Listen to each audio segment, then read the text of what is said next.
कया चक्षुर्मीलितं येन तस्मै श्रीगुरुवे नमः। नमो विष्णुपादाय राधिकाय प्रियात्मने श्रीमद्भक्ति वेदांत नारायण श्री कृष्ण चैतन्य प्रभु नित्यानंद श्री अद्वैत गदाधर शिवासादि गौर भक्त वृंद। हरे कृष्ण कृष्ण कृष्ण हरे हरे, हरे राम राम राम हरे हरे। मैं सर्वप्रथम अपने गुरुपाद पद्म परम आराध्य तम निद्रिलाभ्यष्टम विष्णुपाद अष्टोत्तर शत श्रीमद्भक्ति वेदांत नारायण विष्णु महाराज चरण कमल अनंत विधान तथा श्री राधा विनोद बिहारी जी के चरण में अनंत विधान। हम लोग कल कथा सुना था अलीपुर की कथा बद्रीनाथ का। आज शांत राशि खर, इसे धवल पर्वत भी कहते हैं। धवल का अर्थात होता है सफेद। क्या होता है? सफेद होने के कारण इसे नवनीत पर्वत भी कहते हैं। सफेद होने से इसको नवनीत भी कहते हैं। नवनीत मतलब साफ सुथरा, नया नया दिखता है, इसीलिए। पास में ही कदम खंडी है। उस पर्वत के पास में चारों तरफ कदम के जंगल है। श्री राधा कृष्ण युगल ने यहाँ झूलने आदि विविध प्रकार की क्रीड़ा की थी। राधा कृष्ण यहाँ पे झूला झूलते थे। पास ही नील पर्वत और आनंदाद्रि घाटी है।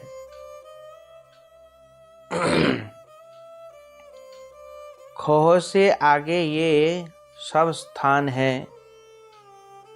पहाड़ में स्थान स्थान पर किस स्थान से कौन सा स्थान किधर तथा कितनी दूर है, ये अंकित है।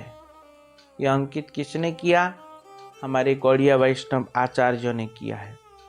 उनका अथाह परिश्रम से ये ग्रंथ संपादित हुआ है। उनका परिश्रम का अनुमान नहीं लगाया जा सकता कि वो लोग कितना परिश्रम करके ये सब खोज निकाला है। समझ में आया? हमारे गुरुजी कह रहे हैं, क्योंकि हमारे गुरुजी ने बनाया ना, बहुत मुश्किल से कहाँ से ढूंढ के ऐसा किया है। तो ये साधारण लोग नहीं कर सकता है। इंद्रौली, देवराज इंद्र ने अपने अपराध को दूर करने के लिए यहाँ भगवान श्री कृष्ण की आराधना की थी, इसलिए इसका नाम इंद्रौली है। हाँ, यह इंदुलेखा का गांव भी है। इंद्रौली के पास इंद्रौली में इंदुलेखा का गांव भी है। इन्हीं कारणों से इस स्थान का नाम इंद्रौली पड़ा है। इंद्रौली पड़ा है। यहाँ इंदुलेखा का कुंज भी है और इंद्रकुंड भी है और इंद्रकूप भी है। इंदुलेखा का कुंज है, इंद्रकुंड है और इंद्रकूप भी है। कूप मतलब कुआं, इंद्रकुआं भी है।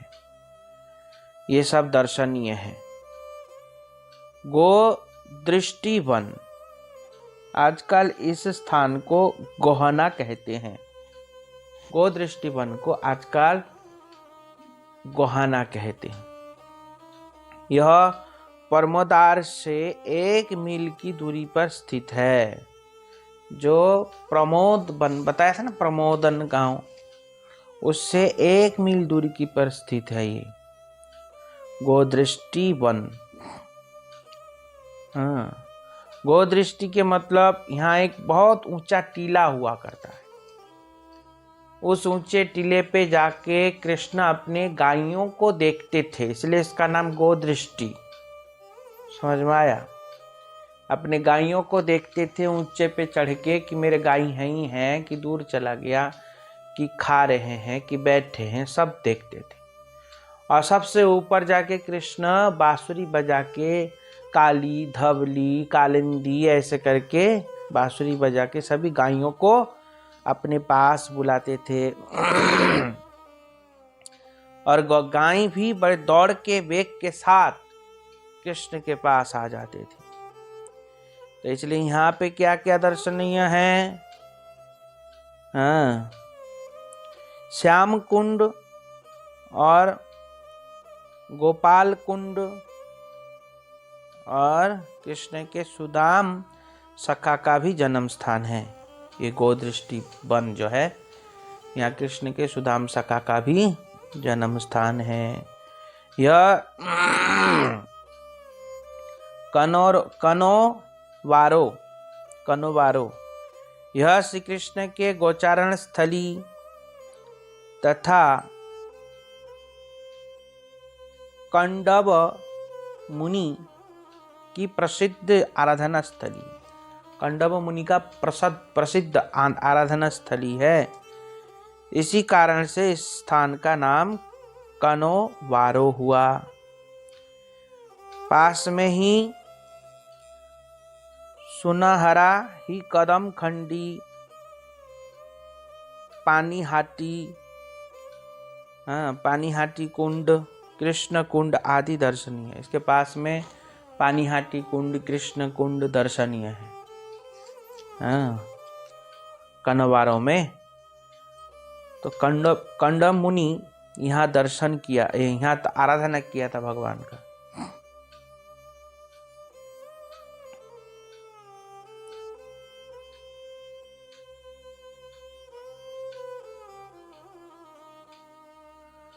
कनव मुनि बद्री नारायण का दर्शन कर कोई सेऊ घाटी और इंद्रौली होकर सीधे काम्यवन में आते हैं। कोई लोग बद्रीनाथ का दर्शन करके सेऊ वन से होके सीधा इंद्रलोक से होके इंद्रौली होके सीधा कहाँ आते हैं? काम्यवन में। इंद्रौली से वायु कोण में 2 मील की दूर पे काम्यवन है। कुछ लोग बद्री नारायण से गोहना, खोवा गांव, धवल पर्वत आदि होकर काम्यवन में जाते हैं। कुछ लोग आदि बद्री, अलीपुर, पाशव गांव होकर 5 मील उत्तर में काम्यवन जाते हैं। कोई पाशव गांव से 5 मील पश्चिम आदि केदारनाथ का दर्शन करते हुए काम्यवन में आते हैं। केदारनाथ से 6 मील ईशान कोण में काम्यवन है। केदारनाथ से 6 मील ईशान कोण में काम्यवन है। केदारनाथ से ईशान कोण में 2 मील की दूरी पर बिलोनंद नामक गांव है, जिससे 2 मील दूरी पर ईशान कोण में चरण पहाड़ी भी है। चरण पहाड़ी से 2 मील ईशान कोण में काम्यवन स्थित है। चरण पहाड़ी से 2 मील ईशान कोण में काम्यवन स्थित है। अब हम लोग काम्यवन में प्रवेश किया, बद्रीनाथ होकर के सीधा कहाँ है? ये सब दर्शन करके काम्यवन में। अब ब्रजमंडल के 12 वनों में चतुर्थ वन काम्यवन है। 12 वनों में जो 12 वन हैं, 12 वनों में चतुर्थ वन आता काम्यवन, चौथे नंबर पे आता है। इसलिए चतुर्थ काम्यवनम वनानां वनौत्तमं यत्र गत्वा नरो देवी मम लोके महीयते। क्या कह रहे हैं? चतुर्थ वन है, 12 वनों में चतुर्थ वन है काम्यवन। तो यहाँ कह रहे हैं, ये कौन सा पुराण की कथा है? वायु पुराण की कथा है। कह रहे हैं काम्यवन बहुत ही वनों में सर्वोत्तम वन है ये काम्यवन। और यत्र गत्वा नरो देवी, यहाँ पे जो जाते हैं वो मेरे लोक को वास करते हैं। जो यहाँ पे आते हैं, आने मात्र से ही भगवत लोक प्राप्ति होता है उसको। काम्य वन में जाने से। और क्या कह रहे हैं? ततः काम्य वनम राजन यत्र पाल्यते स्थितो हो भवान स्नात मात्रेण सर्वेषां सर्वकाम फलाप्रदम। बोलते हैं, हे महाराज, तदंतर काम्य वन है जहाँ अपने श्री ब्रजेंद्र नंदन श्री कृष्ण बहुत ही बाल क्रीड़ा आदि यहाँ किया है इस वन में। यह वन के कामादि सरोवर में स्नान करने मात्र से ही सब प्रकार की कामना, यहाँ तक कि कृष्ण प्रेममयी सेवा की कामना भी पूर्ण हो जाती है। जो व्यक्ति यहाँ पे स्नान करता है, काम्य वन में, काम सरोवर में जो स्नान करता है, समस्त कामना पूर्ण होता है। स्नान करके मांगता है तो। नहीं समझे? तो ये इतना प्रभावशाली काम्य वन के बारे में व्याख्या कर रहे हैं। यथार्थ में श्री कृष्ण के प्रति गोपियों का प्रेम ही काम है। इस संसार में जो काम शब्द है, गोपियों के लिए भी लगाया गया है कि गोप्य कामात् भयात् कंशो। गोपियां भगवान को काम भाव से आराधना किया, ऐसा आता है। पर वास्तविक में इस जगत का जो काम है, ऐसा काम गोपियों का नहीं है। गोपियों का काम कैसा है? बोलते शुद्ध विशुद्ध प्रेम ही इस जगत में काम कह दिया गया। शास्त्रों में उसको काम कह देता है कहीं कहीं। तो शुद्ध प्रेम को ही क्या नाम देता है? काम का नाम। पर इस जागतिक जो काम है वो और उस जगत का जो काम है, वो दोनों बिल्कुल लोहा और सोने के बराबर है। उस जगत का काम कैसा है? बोलते सोना। और इस जगत का काम कैसा है? लोहा। जमीन आसमान का अंतर है। तो इसलिए उस जगत में उस काम को प्रेम कहते हैं। क्या कहते हैं? प्रेम। पर इस जगत में केवल काम ही होता है, प्रेम तो होता ही नहीं किसी से। होता है? इसलिए इस जगत में प्रेम नहीं है। हाँ, गोपियों का कृष्ण के प्रति जो काम है वो कैसा है? बोलते कृष्ण प्रीत्यार्थे, कृष्ण की प्रीति के लिए गोपियां कृष्ण को प्रेम करती हैं।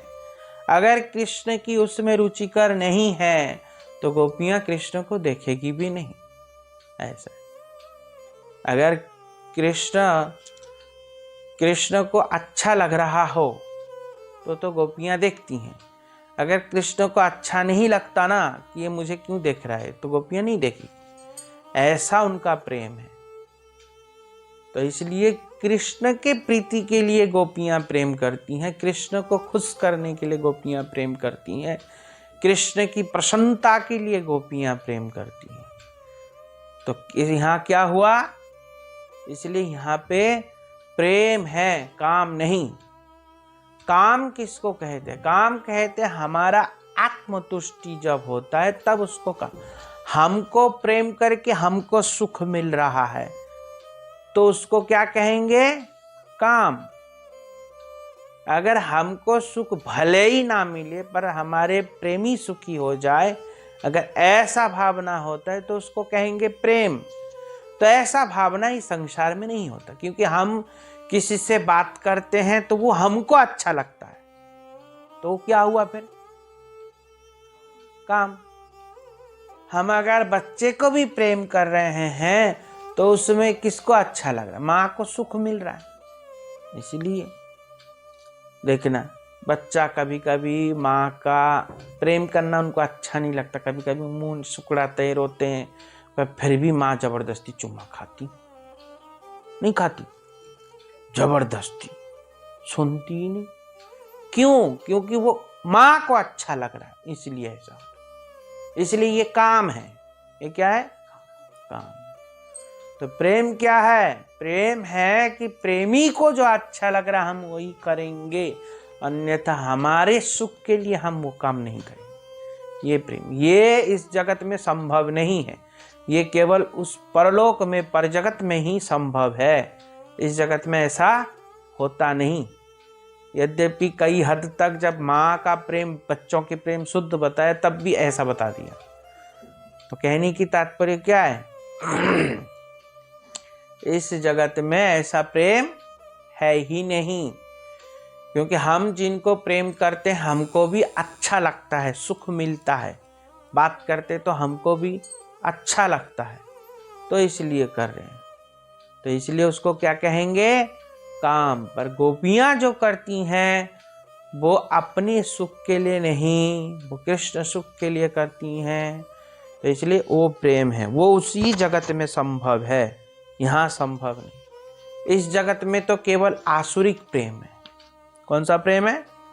आसुरिक प्रेम। इसलिए उस जगत में इस प्रेम को कई कई शास्त्रों में काम कह देते हैं। लोग समझ नहीं पाता ना, इस जगत में काम से ही परिचित है लोग, तो समझ नहीं पाता, तो इसलिए बोल देते हैं कि काम है, पर वास्तविक में काम नहीं है।